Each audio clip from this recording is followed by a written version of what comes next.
The 1950s Science Fiction Podcast, Season 2, Episode 5. Episode Review, Dimension X.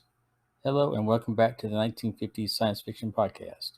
I have taken some time off from creating podcasts for the past month.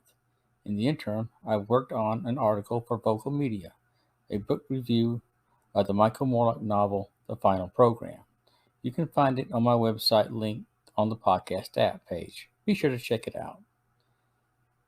In today's show, I will be reviewing 2 episodes from the classic science fiction radio show Dimension X.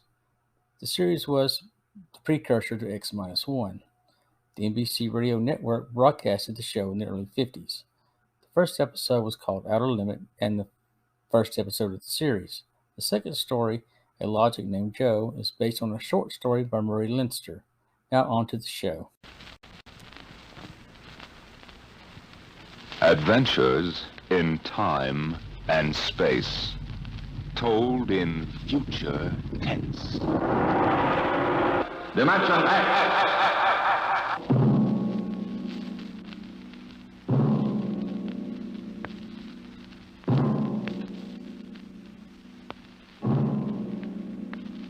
Can you predict what will come in 100 years? Or in 10? Or in the next minute? Some people think they can. Nuclear scientists, mathematicians, astronomers, biologists. They'll predict the shape of the future. Why? Because they make the future. Because they see beyond the known dimensions of time and space into the unknown. Dimension X. Now in time to 1965. We're on a vast concrete runway set in the desert of the Southwest. A giant metal ship stands before us, prow pointed for the stars. And in 5 minutes, the signal will flash, and it will tear up through the atmosphere to the outer limit. Outer Limit. The first episode is Outer Limit, aired on April the 8th, 1950. Written by Graham Dorr and adapted for radio by Ernest Kanoy. The story, set in the future year of 1965, 15 years ahead of the current time, sits an experimental rocket ship about to take off from a launch pad in the desert. Steve, the test pilot, is about to climb aboard. Steve is a seasoned professional with many test flights to his credit, and the supervisor stresses how important the test flight is. The flight controller says that once he reaches the outer limit, he has only 10 minutes of fuel left, until the point of no return, hence the name of the episode. Also, an atomic bomb test in the Pacific, scheduled at the same time, is a cause for concern.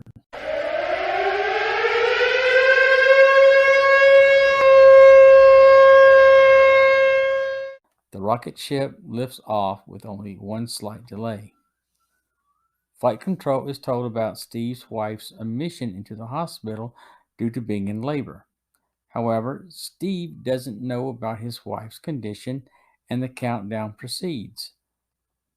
The flight takes off and everything else goes normal. Steve gains maximum altitude and reaches the outer limit. Once there, he sees a metallic object and decides to investigate. Steve heads toward the unknown aircraft but loses radio contact after being warned of low fuel. Steve's rocket ship, intercepted by the strange aircraft, is placed on board. He finds himself looking at the control room of the alien vessel and is uncertain about his surroundings. A voice starts talking to him by telepathy. It is a communication from an alien who is somewhere aboard the ship. The alien warns Steve about the upcoming atomic test and stresses how dangerous allowing the bomb to detonate. The explosion would destroy the planet by setting off a chain reaction to a barrier around the atmosphere. It is a means to contain humanity from expanding outside the Earth and was erected by the aliens. Steve is permitted to leave the alien ship and is given a warning message for his superiors. Steve returns to the base and is then immediately questioned by his supervisor. The supervisor asks Steve how the rocket ship stayed aloft for 10 hours with only 10 minutes of fuel. Steve recounts his encounter with the alien spacecraft. However, his boss doesn't believe him. With the cooperation of Steve, the base psychiatrist examines the story while under the influence of hypnotic drugs. The doctor dismisses the story as an hallucination, but Steve insists it's true. Steve is concerned about the upcoming atomic test and believes it would cause the extinction of the Earth. Should the bomb explode, the barrier put in place by the aliens would destroy the planet. Steve keeps on insisting that he is right and not imagining the encounter. The doctor insists that he take some time to rest. Steve goes along at first but runs out to his rocket ship and threatens to explode it. The resulting explosion would destroy everything within a 5-mile radius of the base, himself included. Steve demands the atomic test be halted and tells his boss to call Washington. The flight controller makes an emergency phone call to the government official in charge of the test. He gets through, and the order to stop the test is approved. Steve gets out of the rocket ship and surrenders himself to the doctor. He agrees to get some rest and is led away to a barracks. Once Steve is gone, the flight controller tells the doctor about what happened. He pretended the call went through and bluffs Steve from destroying the rocket. The atomic test went on as scheduled, not terminated. Now the listener is left with the question of what would happen if the bomb does go off. What would happen if it did and cause the destruction of life on the planet? I thought the first episode of Dimension X was a great story. The episode was well played by the actors and presented good drama. The show made creative sound effects conveying a sense of realism throughout the story. As for predicting the future, it got a few things wrong and some right. The U.S. stopped above-ground atomic testing before 1965. The last above-ground test was in 1962. Steve Boss tells him that at least 20 countries have atomic weapons and that he should not worry about the upcoming event. In reality, only 5 nations had atomic bombs in 1965. Even today, only 8 countries have atomic bombs. The only thing they got right on the show, video calling. The flight controller uses a video phone to call Washington to stop the test. He even dials several people in the process. Overall, this is a good episode of the series. I would recommend anyone interested in the series to start at Outer Limit because it sets the mood for the show. After all, it is the first show. The plot of this episode was common theme at the time, the quarantine of humanity due to atomic testing. The plot device would be in other stories from the same period.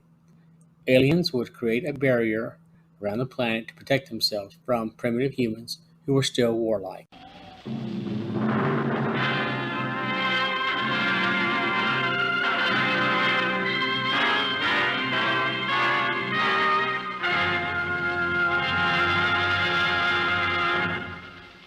You have just heard The Outer Limit by Graham Dorr, an adventure in time, space, and the unknown Dimension X.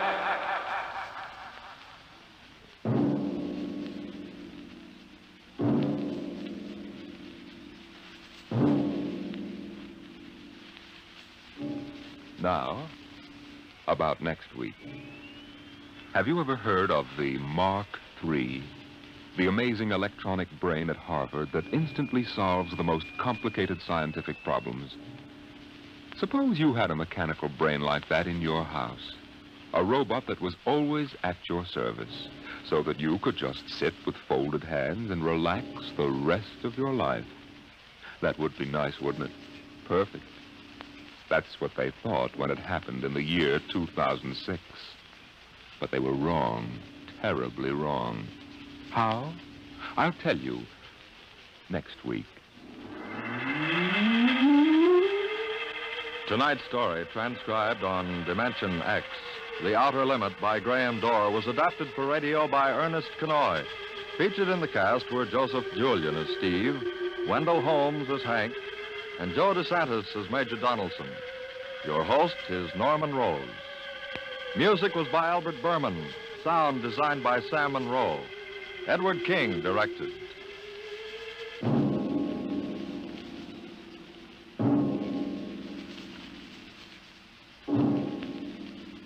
Tomorrow, here's Sam Spade. Now it's Truth or Consequences on NBC.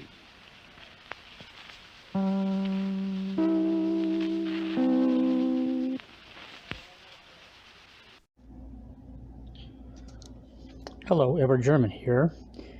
I wanted to take a few moments to talk to you about Anchor FM. I am a first-time podcaster and needed resources to get started. I found this through Anchor FM. Anchor provides a platform to use and will distribute your podcast for free. Not only will it appear on Anchor, but also on other platforms as well, such as Spotify, Apple Podcasts, and many others. It is easy to get started. All you need to do is to download the Anchor app to your computer, smartphone, or tablet. Then get started creating your podcast on Anchor. You can record your podcast right from your computer or smartphone using the app. No other equipment is required. Just use what you already have. Also, you have creator tools that will allow you to edit, add music, and effects to your podcast, all for free. One of the best things about Anchor, aside from being free, is you can make money from podcasting on Anchor with no minimum listenership at all. Everything you need happens right here in one place at anchorf.fm. So go ahead and download the free Anchor app or go to Anchor FM and get started. A Logic Named Joe. The next episode I will discuss is the 13th show of the series, A Logic Named Joe. The episode is based on a short story by Murray Leinster and was published in Outstanding Stories in March of 1946. A Logic Named Joe, printed under his real name, William F. Jenkins, is about a logic repairman named Ducky. Ducky is the nickname of the repairman, and he is having a difficult time dealing with the one logic that is different from the rest. The Dimension X presentation of A Logic Named Joe was broadcast on the NBC radio network on July the 1st, 1950. Before the opening intro into Dimension X, the broadcast is interrupted by a breaking news alert about North Korean military forces invaded South Korea and were bombing the country. We delay the start of this program to bring you a special bulletin. From the NBC newsroom in New York, truckloads of U.S. fighting men are rolling north from Daejeon, Korea, to reinforce South Korea's battered army, which still holds Suwon and its vital airstrip. The first American ground troops flown in from Japan, they're now approaching the combat zone. Meanwhile, the North Korean communists report that American planes have bombed their capital of Pyongyang 3 times today. Keep tuned to your NBC station for the later news.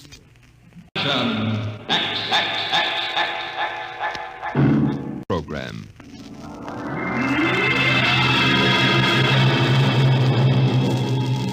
Now, tonight's venture into the world of tomorrow. A most unusual story about a logic named Joe and a man named Frank, and of how he saved civilization. It was on the 3rd day of August that Joe came off the assembly line. On the 4th, Lorene came into town. And that afternoon, I saved civilization. And how do I save civilization? I save it by keeping Joe down in a cellar. Sometimes You I are think about listening turning now Joe to a on and letting voice him from make the $1 million future. for me. The voice of Frank Caldwell, head serviceman for the Logix Corporation, makers of the machine that does everything for you. Well, nearly everything anyway. In the year we speak of, 1974, the electronic Logix sets were working so well that life was soft indeed for repairman Frank Caldwell. That is, until that fatal day of August the 3rd, when suddenly the Logix began doing everything for their users, and doing it too well. The story starts with the narration from Ducky about he saved the world. He explains how it all began when he had to explain how a logic worked for an interesting client, despite the fact he wasn't a salesman. Ducky demonstrates how logic operates and how to use the device. The description sounds extremely familiar once you hear the show's dialogue. You would think that this is a spot-on prediction of the future. Wow! Listen to this clip. Well, the gentleman we spoke to first said he had to leave in a hurry. Oh, he did, huh? Well, I understand you're not acquainted with logics, Mr. Kurlanovich. Yeah, that's right. We just moved to the city. My wife, she saw that everybody else had a logic, and you know how women are. You bet, you bet. Well, you can't get along without a logic in this day and age, Mr. Kurlanovich. Look it, I got a snake. Want to see Will you it? shut up that... yeah, now, about the logic. Yeah. Here, I'll plug one in here. There, now. You see, the logic looks kind of like an old-fashioned television set, only it's got keys instead of dials. Now, if you want to talk to a friend, Yeah? you just punch the number of his logic. Like making an old-fashioned phone call. Except you not only hear him, but you see him, too, on this viewing screen here. Now, of course, that's not the important feature of these things. Oh? Now, suppose you want to ask a question. A question? Like, what to take for a sore throat? Or who won the American League pennant in 1911? You just turn on the logic. Then you punch the question key, and you ask, like this. Who was the first president of the United States? George Washington. You see? I already knew that. Well, that was just a sample. Oh. Well, I got a little store. Will it keep books for me? It'll keep your books, record your contracts, serve as a filing system, and check up on what happened to your lawyer's last client. Anything. Oh, say, they're really something, these things. 10,000 services and information sources in one. Read our advertising. Well, what I want to know, Mr. Caldwell, how do these logics work? You saw that big building across the street? Sure. Well, that's one of the relay tanks. Now, there are a dozen of them around the country, all hooked up together. And there's a data plate in one of those tanks for every fact in creation. You mean those relays know everything? If there's something they don't know, the technicians are busy making a relay plate for it right now. The logic integrates the facts in the tank and gives you the answers. Hey, you. Can I ask this thing how to make dart poison? How to make what? Dart poison, like in Africa. I could shoot the darts from my pea shooter. Oh, well, I think maybe we better not get one of these things. Well, that's okay, Mr. Kurlanovich. The logic won't tell you about no dart poison, see? Bet it will. I'm gonna try it. Hey, how do you make dart poison? Public policy forbids this service. What'd it do that for? On account of some little brat, on account of some children might ask things that ain't good for them. Listen, I don't like this here one. I want that one over there. They're all alike, kid. I want that one. If I can't have that one, I'm gonna hold my breath till I'm dead. Well, I got lots of time. It's no use, Mr. Caldwell. You might as well give him the one he wants. But, kid, they're so much alike. Even I can't tell them apart. I can, and I want Joe. Joe? Who's Joe? Oh, I guess he means the logic, Mr. Caldwell. He has to think up a name to call everything. You should hear the names he calls me. Not till I'm 21, I promised Mother. Okay, so we call him Joe. But what makes you think Joe's any different from the rest? He looks different somehow. Don't be silly. Them things are all alike. The 1/10,000th of an inch. Just the same, I'll bet he'll teach me how to make dart poison. Okay. Once the demonstration is over, the client purchases the device. Ducky assures the client that logic can't give any harmful advice. He explains how closely monitored logics are, so no information that would lead to any unlawful acts is transmitted. Later during the day, Ducky is off from work and playing cards with his friends. Things start to get interesting. During the game, one of the players uses a logic to call home but gets a strange message instead. The device announces a new and improved service for Logics Incorporated. Now, this stirs the man's curiosity, and they decide to ask it a question. One man asks how to kill his wife. The machine gives instructions about poisoning her with chocolate ice cream. Announcing new and improved logic service. Your logic is now equipped to give not only consultative, but directive advice. If you want to do something and don't know how to do it, ask your logic. What do you know? After the card game ends, Ducky proceeds to his supervisor at Logics Incorporated. He pleads with his boss to shut down the Logics. Ducky's boss explains why the Logics cannot be deactivated because everyone is so dependent upon the devices.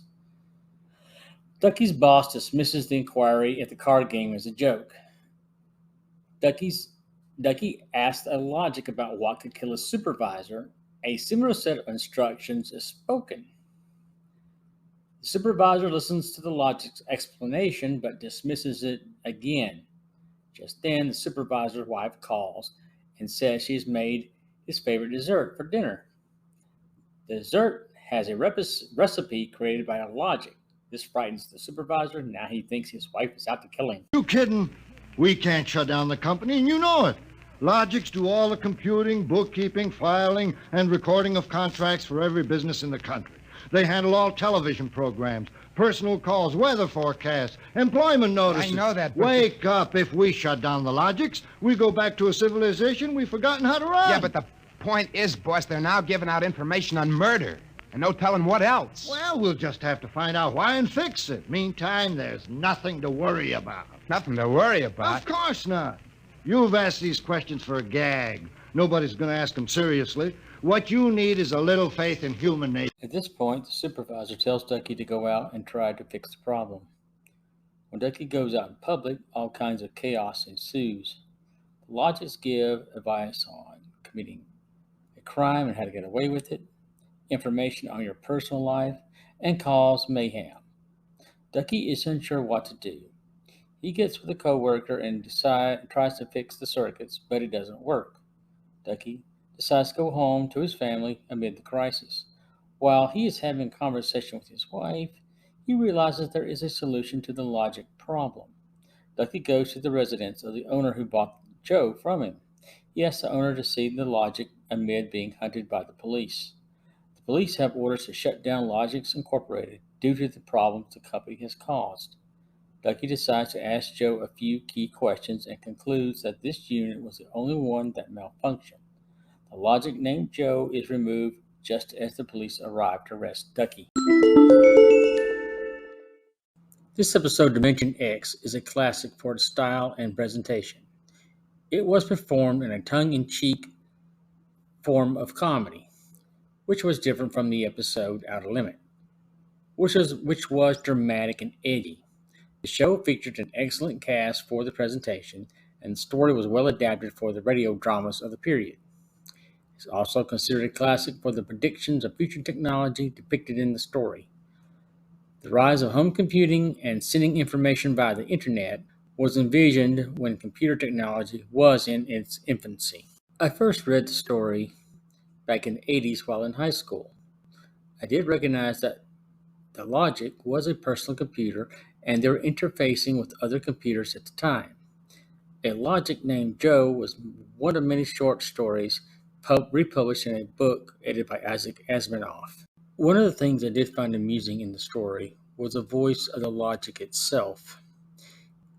It reminded me of the radio spot for the website AskJeeves.com, advertised as the Internet Butler. You would type in a question at the website and get an instant answer. The site was renamed Ask.com and is a search engine. If you want to listen to the entire episodes of Dimension X, you can find them at archive.org or at relicradio.com. I downloaded both episodes of Dimension X from the Internet Archive site and used audio clips for this podcast. I hope that you've enjoyed this episode of the podcast. I hope to have another episode out soon. Thanks for listening, and feedback is welcome by voice message on anchor.fm, and you can follow me at Twitter at EdwardGerman3 or email me at utcgrad97@gmail.com. That is Twitter, EdwardGerman3, and email utcgrad97@gmail.com. Once again, thanks for listening.